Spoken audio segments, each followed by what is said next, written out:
Olá pessoal, meu nome é Roberto Chu, sou instrutor da HSC Brasil e nessa videoaula nós falaremos sobre segurança de e-mail e e-mail gateway. Estaremos falando sobre SPF, Sender ID, DKIM e DMARC, vantagens de usar e-mail gateway, características de um e-mail gateway e as características do e-mail gateway de próxima geração. As principais ameaças vindas por e-mail, falamos já na aula passada, parte de spam, malware, phishing, fraudes de e-mail, ransomware. Passamos sobre exemplos de ataque e o crescimento de ataques de 2017, também como parte de vazamento de dados. Primeiramente, SPF, que é o protocolo mais tradicional e mais simples de ser configurado.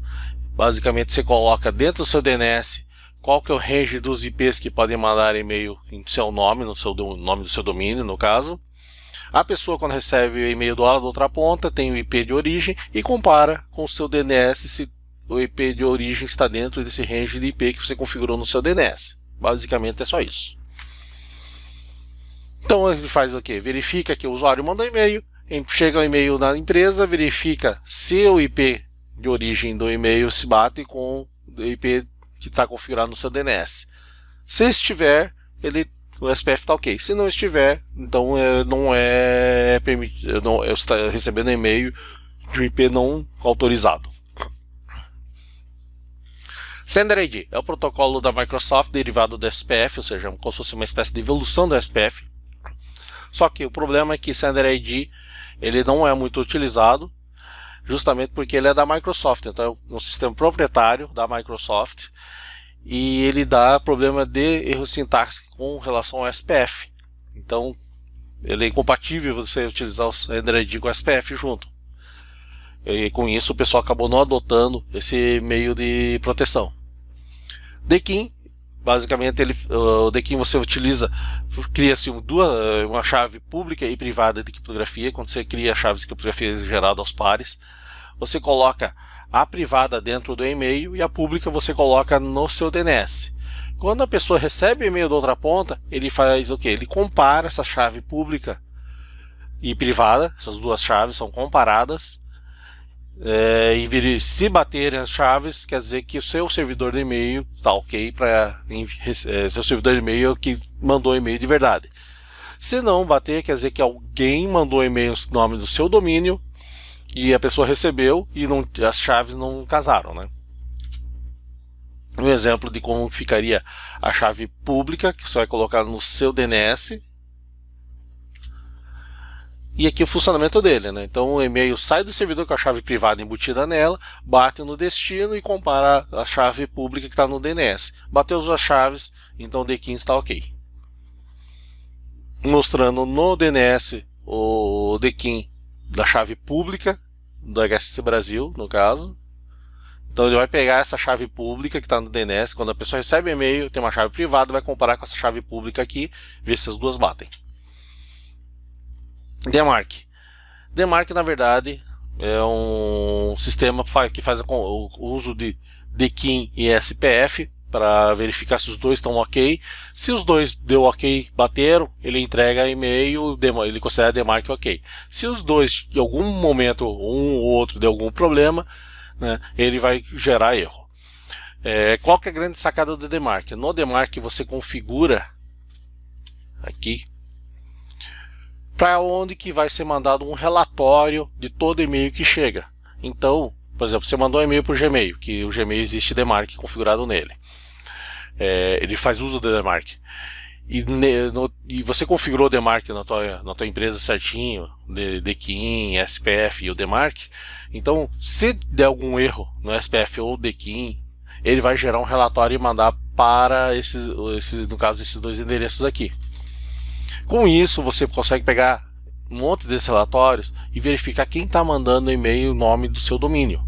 Então, quais são os IPs que estão mandando e-mail usando o nome do seu domínio. Essa é uma informação extremamente útil para bancos, empresas de grande porte, por exemplo, Boticário, Natura, Volvo, Scania, qualquer um que possa vir a sofrer algum golpe utilizando o nome deles. Por exemplo, há pouco tempo atrás tinha aqueles golpes, estava tendo aquele golpe de e-mail que o Boticário estava premiando, não sei o que lá, né?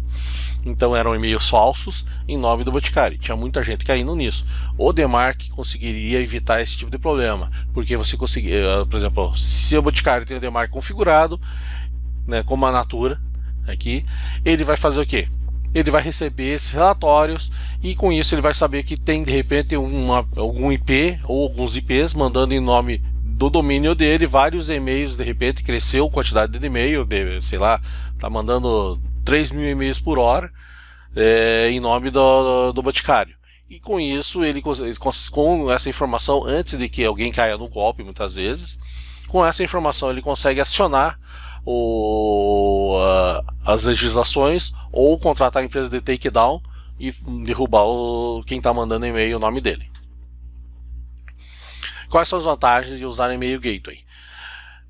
Hoje em dia, a parte de anti-spam é como se fosse, você imagina o e-mail gateway como se fosse seu celular, né? O anti-spam seria a parte de telefonia, né? Porque hoje em dia o pessoal usa celular para tudo e a telefonia é uma das funções só que tem dentro do celular. Então é a mesma coisa a parte de anti-spam. Hoje em dia o pessoal chama de e-mail gateway e a parte de spam é uma das funções dentro do e-mail gateway. Então com isso você tem dentro do e-mail gateway a parte de sistema da anti-spam, antivírus, controle de conteúdo, controle de fluxo de e-mails, proteção de ataques dirigidos, auditoria, DLP, criptografia, análise forense de ataques sofridos. Então você tem toda essa gama de proteção, né, e tendência de vir mais coisas ainda, para evitar que você venha sofrer algum ataque no seu e-mail.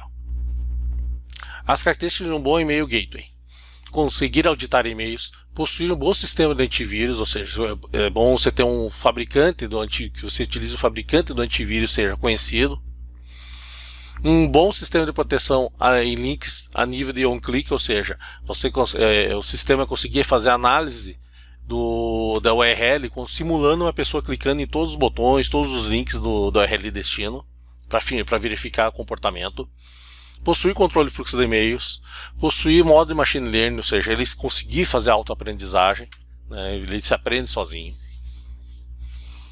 Ter gestão simplificada e intuitiva, ou seja, você não tem que ficar caçando a tua informação, porque é uma desgraceira você conseguir pegar essas informações e ficar vendo o log, não é a função do administrador, alguma coisa assim, ficar vendo o log toda hora. Então a sugestão é ter uma gestão simplificada e intuitiva, de poder verificar todas essas informações numa única tela. Saber, por exemplo, qual o motivo de uma quarentena, se o e-mail foi liberado, tá ok, se foi entregue o e-mail. Muitas vezes o usuário teu vai falar assim, poxa vida, ele fala assim, muitas vezes o e-mail caiu na lista eletrônica e reclama que foi culpa do anti-spam, e você vai lá e depois para provar que o e-mail foi entregue ou não. Então conseguir ter essa informação em mãos também é importante. Pontuação do e-mail e pontuação em cada filtro aplicado, né? Então você tem uma pontuação, por exemplo, de repente o e-mail foi barrado porque deu, sei lá, 30 pontos. Poxa, mas desses 30 pontos, o que foi que mais classificou ele? Ele foi porque estava com, sei lá, e-mail marketing, ou caiu lá por causa do machine learning. Então tinha características muito fortes de spam, uma coisa assim. Então você conseguir saber o que aplicou o filtro, porque não adianta falar assim, olha, de repente, muitas vezes muitos sistemas de proteção e-mail é uma caixinha preta, só coloquei em quarentena e não diz direito o porquê, né? Liberar e-mail bloqueado ou mandar para o fabricante como amostra.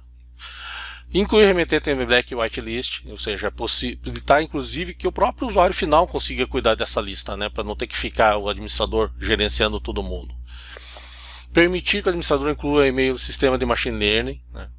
Ter a capacidade de efetuar análise de e-mail através de reputação de quem está mandando e-mail. Possuir sistema de proteção a ataques dirigidos com reescrita de links e análise forense. Então você conseguir fazer rastreamento de toda eventual ameaça.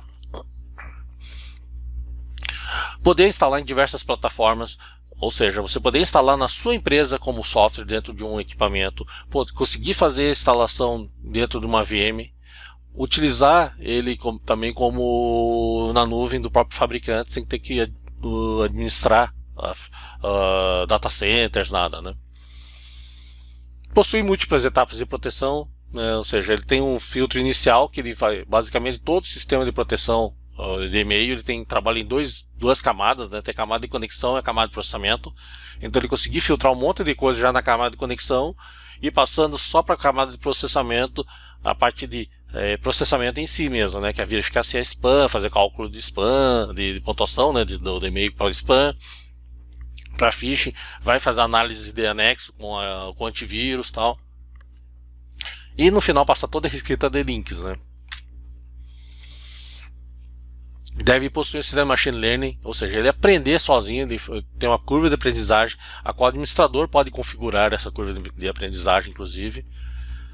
Essa é uma função que o pessoal está vindo nas últimas versões, e vejo muitos sistemas usando isso, né? Que é o CDR, ou seja, ele pega todo o documento, quando recebe o e-mail, pega o documento, verifica se tem algum código programável dentro de algum documento, desmonta esse documento, arranca o código programável e remonta o documento. Então, ou seja, se tem um Word com macro dentro, ele retira as macros e remonta o documento Word. Características da próxima geração, justamente em relação para você saber que não é mais suficiente só ter assinaturas de spam e vírus, né? Então o tratamento de vírus, de malwares, né, tanto como spam já são diferenciados. Ou seja, ele possui um EDR global. O que é EDR? Ele é conseguir verificar comportamentos, já tem um banco de dados de comportamentos a nível global. Tem o sandbox e o URL inteligente, ou seja, você conseguir, quando você recebe um e-mail, tiver um anexo, por exemplo, dentro do e-mail, ele conseguir mandar para essa nuvem do fabricante para fazer análise desse anexo. E também a mesma coisa para URLs. Reputação de arquivos e não somente de arquivos, mas também de IPs, né, de envios, né. Análise de comportamento.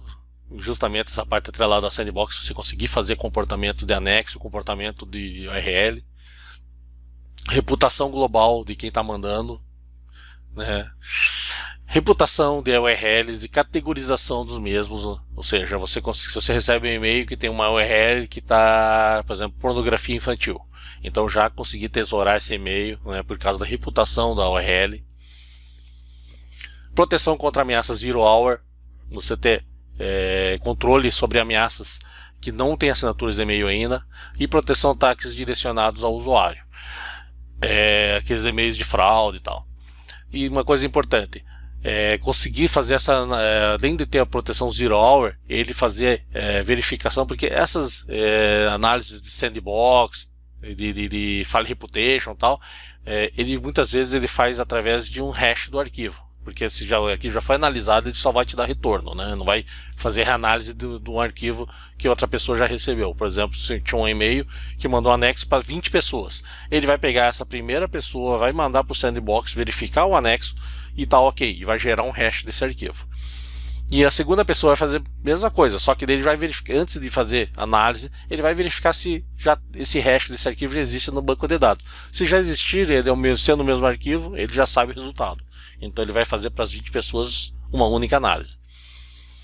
O sistema de inteligência da próxima geração deve ter um negócio chamado fuzzy hash, que ele faz o quê? Ele faz um monte de mini hashes de um único arquivo, e com isso ele consegue fazer análise se não é uma variante. Por exemplo, eu gerei no único arquivo 10 hashes, né, mini hashes, por assim dizer, e deu ok. E daí eu recebo, por exemplo, um arquivo parecido com esse e bateu 9 dos 10 hashes. Então quer dizer, ele já deixa avisado assim, olha, é uma variante daquele arquivo. E se aquele arquivo que ele analisou, por exemplo, for um vírus, então você vai ter já tem uma variante de vírus antes de ter uma assinatura. Então você já sabe que é uma variante daquele vírus que já foi analisado anteriormente, então ele já segura esse arquivo ali. O que foi passado para vocês hoje? SPF, DKIM, SendID, DMARC. Qual a vantagem de usar e-mail gateway? Características de um bom e-mail gateway. As características do e-mail gateway de próxima geração. E na próxima aula vamos falar um pouco sobre a norma europeia de confiabilidade das informações, legislações e punições. Muito obrigado, pessoal. Caso tenha alguma dúvida, pode mandar e-mail para mim ou entrar em contato por telefone.